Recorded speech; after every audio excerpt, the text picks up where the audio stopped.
I was always there. Every crisis, every breakdown, every 3 a.m. panic attack.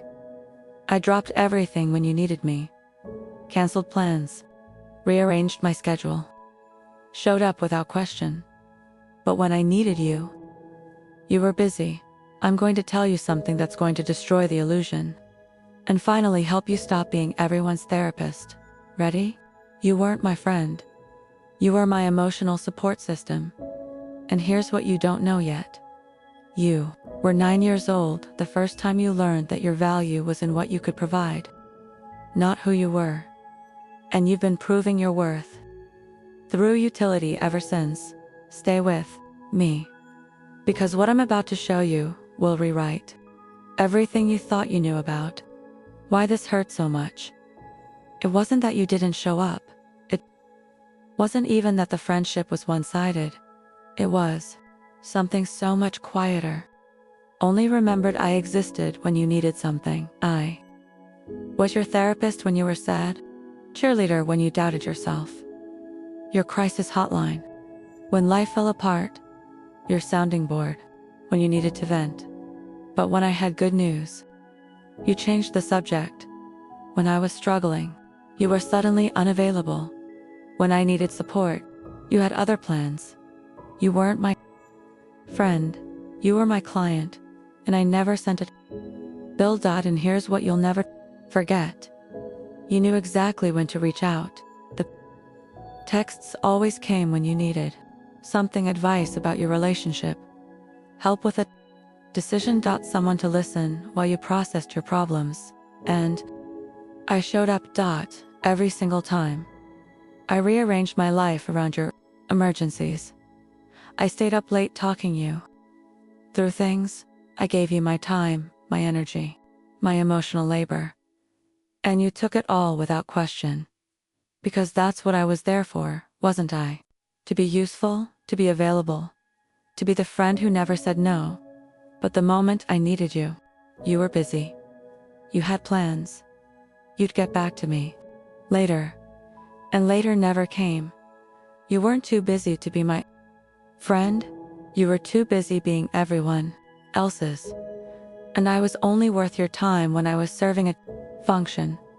But the real damage wasn't what you did. The real damage was what I did to myself to keep you. I made myself available at all hours. I prioritized your problems over my own. I performed emotional labor like it was my job. I became the friend who never had needs, because every time I tried to share my struggles, you made it about you. You one-upped my pain.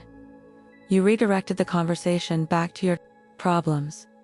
Or you just didn't respond, so I stopped sharing. I stopped asking. I stopped needing. I became the friend who only existed to support you. And you let me, not because you were cruel, because I made it so easy. I trained you to see me as a resource, not a person. And then I resented you for treating me exactly how I taught you to. Close your eyes, you're 9 years old again. Can you see it? Can you feel what it felt like to realize people only want me when I'm useful? Maybe it was a parent who only paid attention when you achieved something. Maybe it was a friend who only came around when they needed help with homework.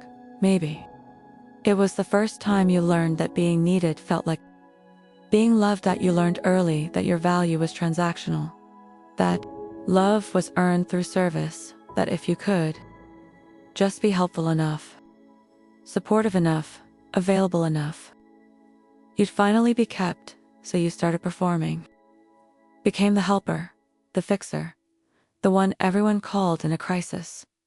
You learned to read what people needed and give it to them before they asked. You became indispensable, because being needed felt safer than being wanted for who you were.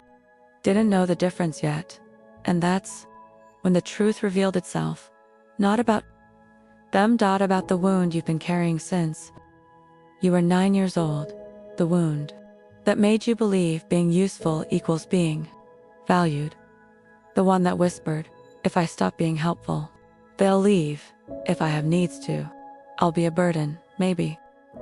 Love is something I earned by never requiring anything in return. You didn't create that wound. This friendship just exploited it. So here's the truth you've been avoiding. The one that's going to hurt more than anything I've said so far.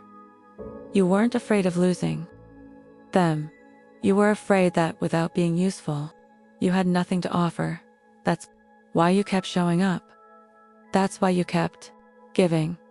That's why you accepted the imbalance. Because accepting the truth would have meant facing something unbearable. You weren't their friend. You were their unpaid therapist. And the moment you stopped being useful, you stopped existing to them, and then something broke. Not the friendship that had been one-sided for years. Something deeper. The belief you'd been carrying since you were 9 years old. The one that said, "My value is in what I can do for others." That belief, it finally died.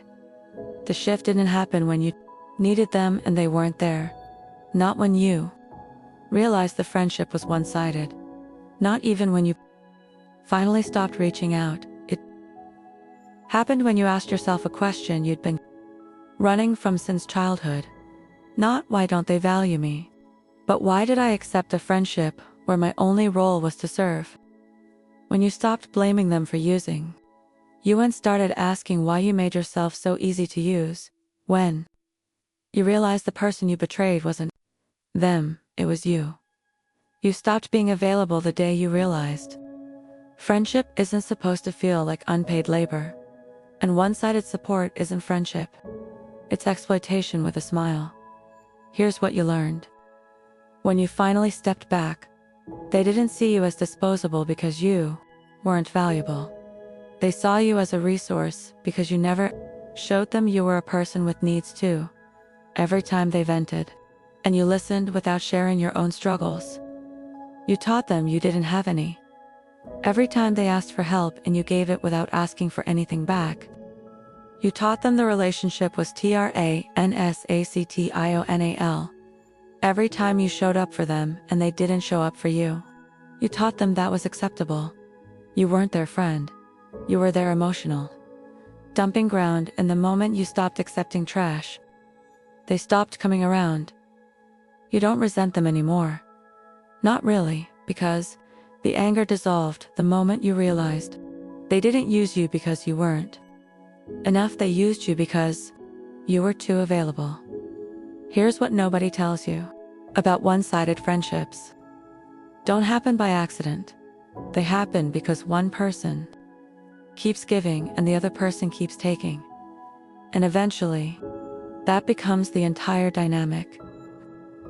Can't blame someone for treating you like a resource when you've spent years acting like one. When you never had problems, never needed support. Never asked for anything in return. They didn't know you had needs because you never showed them. You were so busy being useful that you forgot to be human. And they treated you exactly how you presented yourself, as the friend who was always there for them, never the friend who needed them there. 2. You're rebuilding now. Not the friendship. That's gone. But your understanding of what friendship actually means. Someone who knows. Friendship is mutual. Support flows both ways. And you will never again accept a relationship where you only exist to serve. You are releasing the belief that your value is in what you provide. You are learning that having needs doesn't make you a burden. You are refusing to be anyone's unpaid therapist. You are teaching yourself that real friendship includes reciprocity. And if someone only calls when they need something, you don't answer. Not with bitterness, not with anger, with boundaries, because you finally understand. Being needed is not the same as being valued. And a friend who only shows up when it's convenient isn't a friend. They're a user with good manners. So here's the final truth, the one you'll carry forward. You weren't disposable. You were just available to someone who only wanted you when they needed something. They didn't lose interest in you. They never had interest in you. They had interest in what you could do for them. And now you know. You don't need friends who only remember you exist when they need emotional support. You need friends who show up for you, even when it's inconvenient. If this landed in your chest like it was written for you, drop a blue heart in the comments. And if you're still being everyone's therapist while getting nothing back, I need you to hear this one more time. You weren't disposable. You were just available to someone who only wanted you when they needed something. Stop accepting one-sided friendships. Stop being there for people who are never there for you. Stop confusing being needed with being valued. You don't need friends who only remember you exist when they need emotional support. You need friends who show up for you even when it's inconvenient. I'll see you in the next one.